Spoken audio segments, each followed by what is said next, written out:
ஓம் பிரபன்னபாரிஜாதாய தோத்ரவேத்ரைகபாணயே ஞானமுத்ராய கிருஷ்ணாய கீதாமிருததுஹே நமஹ. பகவான் ஸ்ரீகிருஷ்ணர் இந்த 2வது அத்தியாயம் சாங்கிய யோகம் 40வது ஸ்லோகத்திலிருந்து இந்த 46வது ஸ்லோகம் வரைக்கும் கர்மத்தையும் கர்மயோகத்தையும் ஒப்பிட்டு கர்மயோகத்தினுடைய பெருமையை மனசில் பதிகிற மாதிரி உபதேசம் பண்ணியிருக்கார். முயற்சி வீண் போகாது சொன்னார்.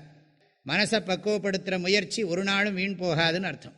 வாழ்க்கையில் வெளியில் பொருளை தேடுறது, உறவுகளை தேடுற விஷயத்துலலாம் முயற்சிகள்லாம் வீண் போகும். மனசை பக்குவப்படுத்துகிற விஷயத்தில் ஒரு நாளும் முயற்சி வீண் போகாது. இதில் ஏதாவது அறியாமல் தவறு செஞ்சாலும் மனப்பக்குவத்தை அடையிறத அது பாதிக்காது. கொஞ்ச அளவு செஞ்சாலும் நிறைய பிரயோஜனத்தை கொடுக்கக்கூடிய சக்தி இருக்குது. மனசை பக்குவப்படுத்தி ஞானத்தை கொடுத்து மோட்சத்தையே கொடுத்துடும் கர்மயோகம். மனசை பக்குவப்படுத்திக்கணும்னு நினைக்கிறவனுக்கு மனசை பக்குவப்படுத்திக்கணுங்கிற ஒரே லட்சியம்தானே தவிர வேறு எந்த லட்சியமும் அவனுக்கு இல்லை. அது கர்மயோகத்தினுடைய ஒரு சிறப்பு. ஆகையினால வாழ்க்கையினுடைய இருமைகளை எல்லாம் தாங்கிக் கொள்ளக்கூடிய பக்குவமும் சத்துவகுண விருத்தியும் உறுதியான மனசும் இந்த கர்மயோகத்தினால கிடைக்கக்கூடியது. அது மாத்திரமில்லை, பிரம்மானந்தத்தையே அடைஞ்சுடலாம். விஷயானந்தமும் அதில் அடங்கி போகிறது. ஆக ஞான காண்டம் உயர்ந்தது. கர்மகாண்டம் என்று சொல்லக்கூடிய வேதத்தினுடைய பூர்வபாகத்துக்குள்ளே நுழைஞ்சு நாம் நம்முடைய மனசை பக்குவப்படுத்தி கர்மகாண்டத்தை விட்டு வெளியில் வரணும். கர்மணா அமிர்தத்துவம் ந ஆனசுகு என்று வேதம் சொல்லியிருக்கிறது. கர்மத்தினால் நமக்கு ஞானமோ மோட்சமோ கிடைக்காது என்பதுதான் ஆதிசங்கரருடைய உபதேசம். கர்மம் நமக்கு மனசை பக்குவப்படுத்துமே தவிர கர்மம் நமக்கு ஞானத்தை கொடுக்கக்கூடிய சக்தியையோ அதன் மூலமாக மோட்சத்தை புரிஞ்சுக்கிற சக்தியையோ கொடுக்காது. கர்மத்தை கர்மயோகமாக பண்ணி கர்மயோகத்திலிருந்து விடுபட்டு ஞான யோகத்துக்கு வரணும் அப்படிங்கிறதான் நோக்கம்.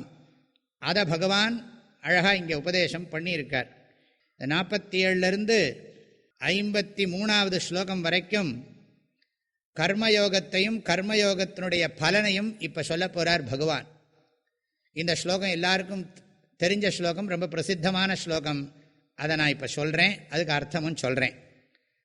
கர்மண்யேவாதிகாரஸ்தே மா பலேஷு கதாச்சன மா கர்ம பலஹேதுர்பூஹு மா தே சங்கோஸ்த்வ கர்மணி. ஹே அர்ஜுனா, தே அதிகாரா கர்மணி ஏவ. அர்ஜுனா, உனக்கு கர்மத்தில் தான் தகுதி இருக்குது. அதிகாரம்னா இங்கே தகுதின்னு அர்த்தம். கர்மத்தை விட்டுட்டு சந்நியாசம் பண்ணிக்கொண்டு ஞான யோகத்தில் இருக்கிறதுக்கான தகுதி உனக்கு வரலை அர்ஜுனா அப்படிங்கிறார். உனக்கு மனசுக்கு பக்குவம் கர்மத்தை விடுறதுக்குரியதாக இல்லை. ஆனால் நீ ஒன்று பண்ணணும். பலேஷு மா சங்கஹா கார்ஷி. சங்கராச்சாரியாருடைய உரையவே நான் அப்படியே கடைப்பிடிச்சு சொல்கிறேன். ஒரு பொழுதும் நீ என்ன பண்ணணும்னா, இந்த லௌகிக பலனில் விருப்பத்தை வைக்கக்கூடாது. வேலை பண்ணினா அதுக்கு வர்ற ரிசல்ட்டை பற்றி, எக்ஸ்டர்னல் ரிசல்ட், இந்த வெளியில் வர்றது, யாராவது நம்மளை புகழலாம், இல்லாட்டி நமக்கு பணம் கிடைக்கலாம், நமக்கு வேறு விதமான வாழ்க்கையில் சுக விஷயங்கள்லாம் நமக்கு கிடைக்கலாம், அதை மாத்திரம் விரும்பிடாதேங்கிறார். வேலை செய், ஆனால் வேலைக்கு கிடைக்கிற உலக பலன்களை விரும்பாதே. பலேஷு மா சங்கஹா கார்ஷி. பலனில் விருப்பம் வைக்காதே. நீங்கள் புரிஞ்சுக்கணும், வெளிப்பலனின் அர்த்தம். வெளிப்பலனில் விருப்பம் வைக்காமல் இருந்தால் தான் மனசுக்கு பக்குவம் வரும். மனசுக்கு பக்குவம் வரணுங்கிறதுக்காக தான் வெளிப்பலனில் விருப்பம் வைக்காதேன்னு சொல்கிறார் பகவான். சரி, அப்படி விருப்பம் வச்சா என்ன ஆகும்னா, மா கர்ம பலஹேதுர்பூஹு. நீ கர்ம பலனை விரும்பினியானா அந்த பலனை அனுபவிக்கிறதுக்காக நீ மறுபடியும் பிறக்க வேண்டி வரும். அது வேண்டாங்கிறார். கர்ம பலஹேத்து ஜென்மா. ஜென்மன்னா பிறப்புன்னு அர்த்தம். ஏன்னா நம்ம இன்னைக்கு ஒரு கர்மாவை பண்ணிட்டா அது உடனே பலன் கொடுக்காது. அது என்னைக்கோ ஒரு நாள் பலன் கொடுக்க போகிறது. பலனை விரும்பி பண்ணினோமானா அந்த பலனை அனுபவிக்கிறதுக்காக நம்ம பிறக்க வேண்டியிருக்கும்.